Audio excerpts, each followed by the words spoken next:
హైదరాబాద్ పోలీసులు భారీ హవాలా రాకెట్ ను ఛేదించారు. కారులో అక్రమంగా తరలిస్తున్న 4.05 నగదును స్వాధీనం చేసుకుని ఇద్దరు నిందితులను అరెస్టు చేశారు. నాగపూర్ నుంచి బెంగళూరుకు ఈ హవాలా డబ్బును తరలిస్తున్నట్లు తెలిపారు. North zone DCP Rashmi Perumal case వివరాలను వెల్లడించారు. విశ్వసనీయ సమాచారం మేరకు మహబూబ్ నగర్ జిల్లా అడ్డక్కల్ పోలీస్ స్టేషన్ పరిధిలో బోయిన్పల్లి పోలీసులు తనిఖీలు చేపట్టి నిందితులను పట్టుకున్నామన్నారు.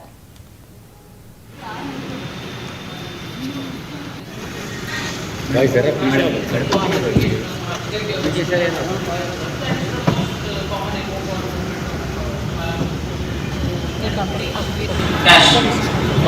And basically the cheating case accused me trace చేస్తానికి ఇనిషియేట్ అయిన ఫండ్. సో దీంట్లో మా దగ్గర లాస్ట్ ఇయర్ 7th డిసెంబర్ కి ఒక ఎఫ్ఐఆర్ అయింది, crime number 665 of 2024.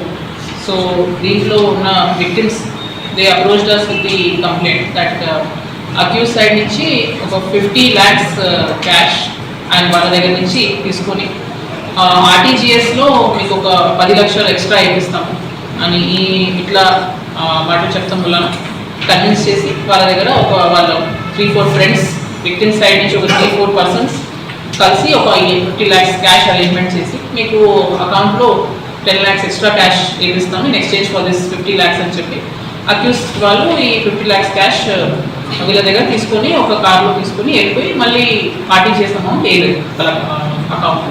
So with this వాళ్ళు కంప్లైంట్ తీసుకొని వచ్చారు. అండ్ రీసెంట్గా దీంట్లో ఏ కార్లో వాళ్ళు తీసుకొని వెళ్ళారు అమౌంట్, ఆ 3 పర్సన్స్ని మా లోకల్ పోలీస్ వాళ్ళు బోయిన్పల్లి పోలీస్ స్టేషన్ క్రైమ్కి వాళ్ళని ట్రేస్ చేసుకోవడం జరిగింది.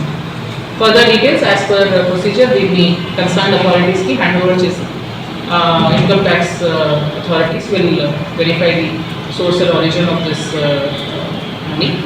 And presently the accused we will be remanding them in our case and not to recovery of the 50 lakhs which they have cheated the original complainants. Adi ee case lo chestam jarugundi cash.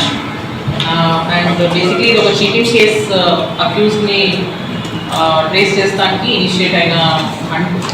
So దీంట్లో మా నిందితులను గుజరాత్ కు చెందిన వ్యాపారులు ప్రకాష్ మోతీబాయ్ ప్రజాపతి, ప్రజ్ఞేష్ కీర్తిబాయ్ ప్రజాపతిగా గుర్తించామని చెప్పారు.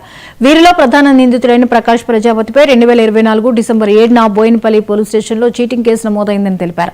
హైదరాబాద్ నాగోలుకు చెందిన విశ్వనాథ్ చారి అనే వ్యక్తిని క్యాష్ RTGS డీల్ పేరుతో 50 లక్షలు మోసం చేశాడనే ఆరోపణలపై భారతీయ న్యాయ సంహిత సెక్షన్ల కింద కేసు నమోదు చేశారన్నారు. విచారణలో తాను 50 లక్షలు మోసం చేసినట్లు, అలాగే 4.05 కోట్ల హవాలా డబ్బును తరలిస్తున్నట్లు ప్రకాష్ అంగీకరించాడని డీసీపీ తెలిపారు.